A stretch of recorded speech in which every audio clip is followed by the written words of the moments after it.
Il y a quelques semaines, Lomography m'a contacté pour que je puisse tester leur nouvelle pellicule couleur, la Lomochrome Classic Color 200.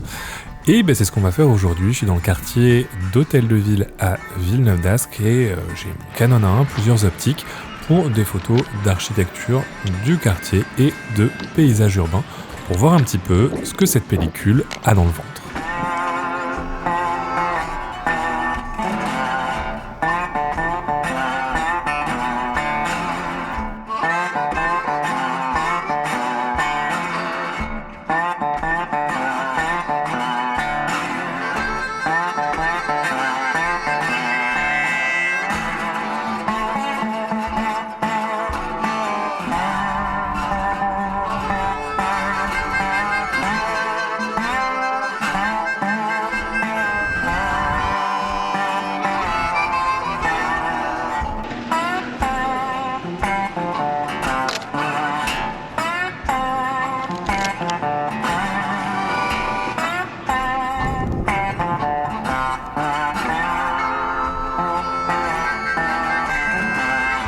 Il y a un peu une composition avec le grand angle ici.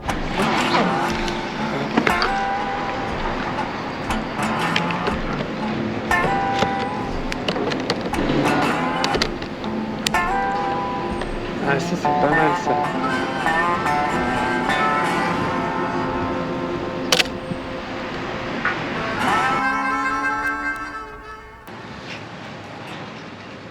Bon, je crains pas mal de photos ici, mais j'aime vraiment ce bâtiment et la lumière tombe vraiment bien.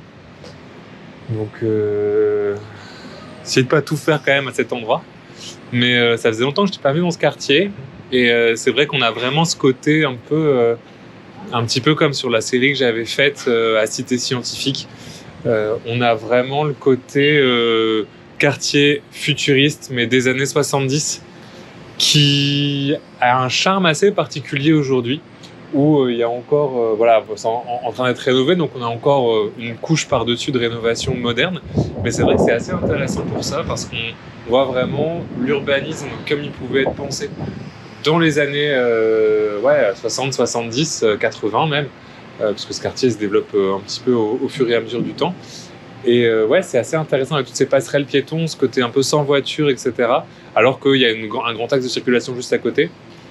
Et je trouve ça intéressant d'un point de vue architecture, voir comment ça s'intègre par rapport à d'autres quartiers aujourd'hui.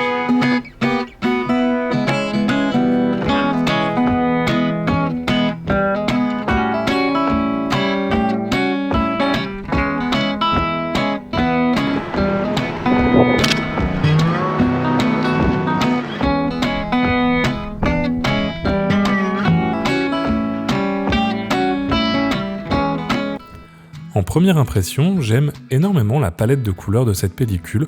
On a des couleurs qui sont assez chaudes, avec une touche un petit peu vintage qui est assez agréable, et surtout, le grain est assez peu présent pour un film 200 ISO. Il est juste suffisant pour avoir un petit peu de texture et amener quand même ce côté un petit peu vintage, mais reste tout à fait modéré et on garde une belle précision, surtout pour un film 35 mm. Je sais que c'est une pellicule qui doit sortir en 120 et j'ai hâte de voir ce que ça va donner sur la version 120. D'ailleurs, si tu veux retrouver les photos en pleine qualité et pouvoir les observer en HD, sache que j'ai créé une galerie avec toutes les images de la pellicule qui est accessible dans la description. Cette galerie, elle est hébergée par PicTime, qui est le partenaire de cette vidéo. PicTime, c'est un service de galerie en ligne, donc de stockage et de partage d'images que j'utilise depuis 10 ans pour ma pratique de photo professionnelle. C'est un logiciel qui te permet de partager les photos avec tes clients, mais également d'héberger ta boutique de tirage, que ce soit à destination de tes clients ou pour du tirage d'art avec des labos partenaires qui réalisent pour toi les tirages. Pour le Black Friday, il y a des promotions sur les abonnements. Tu peux retrouver toutes les informations et les abonnements via le lien dans la description. Et si tu passes par là pour découvrir le service, je reçois une petite commission. Merci à PicTime de continuer de soutenir la chaîne.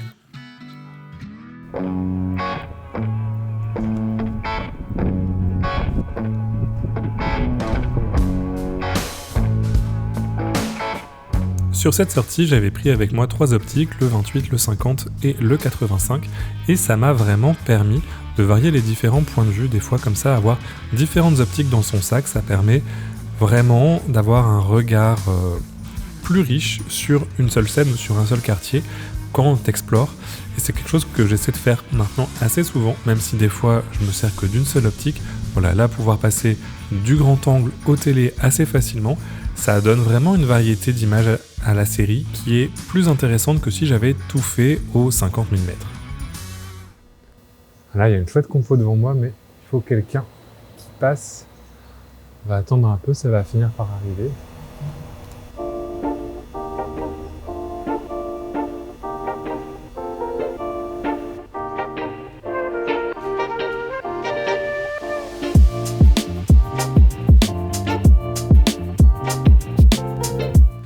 Bon, par contre là, j'ai attendu un long moment, puisque j'avais vu quelqu'un passer, mais voilà, ça ne s'est pas reproduit. C'est un petit peu des fois le problème de la photo de rue quand on a juste besoin d'un élément humain qui passe dans un endroit et que voilà, personne ne passe. Il n'y avait pas foule. Et finalement, j'ai fini par traverser la rue pour prendre le point de vue de l'autre côté, où il y avait un petit peu plus de passage.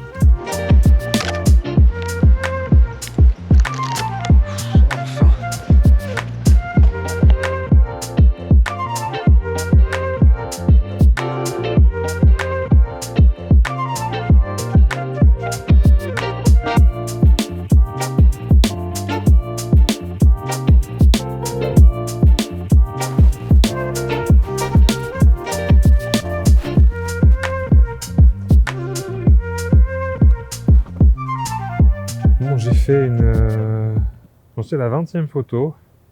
Alors Lomo m'a dit que c'était 20-24, donc je dois arriver bientôt au bout. En tout cas, j'ai pas marché énormément, mais j'ai fait pas mal de photos. Je trouve que le quartier est vraiment très inspirant. J'aimerais beaucoup revenir faire plutôt du portrait ou photographier des gens ici, un peu dans le même vibe que le shooting que j'avais fait à Beaugrenelle avec un couple, parce que je pense qu'il y a beaucoup d'opportunités, de super spots. J'aime bien des fois venir comme ça faire de la photo d'architecture, etc., parce que ça permet de repérer des spots pour d'autres moments, d'autres projets. Et là, franchement, très sous-coté en termes d'endroits. En plus, super calme, il n'y a pas grand monde, il y a du passage, mais c'est vraiment des étudiants qui vont à la fac, des gens qui vont faire leurs courses, donc on est relativement tranquille. Je prends note de ce spot.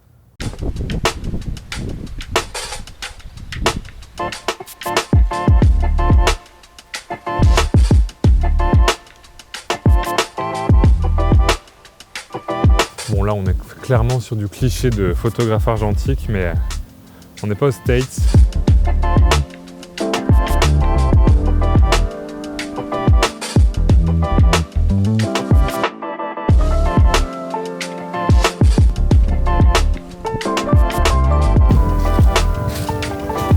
Là je vais prendre le grand angle, je pense.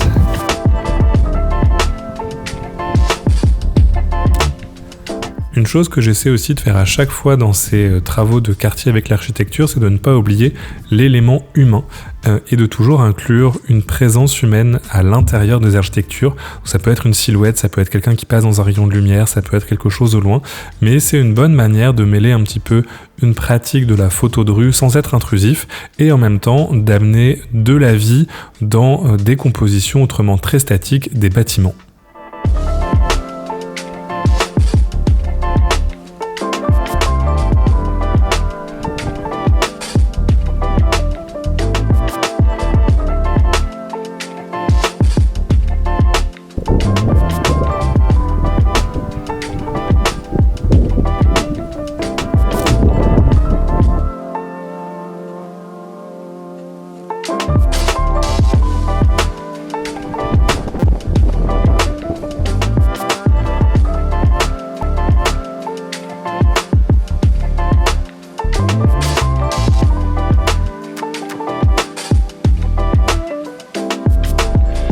Bon, il doit me rester 3 ou 4 photos, mais clairement j'arrive au bout de mon jus créatif de la journée. Je pourrais aller m'aventurer vers le quartier V2 et l'autre partie du quartier qui est un petit peu plus récente.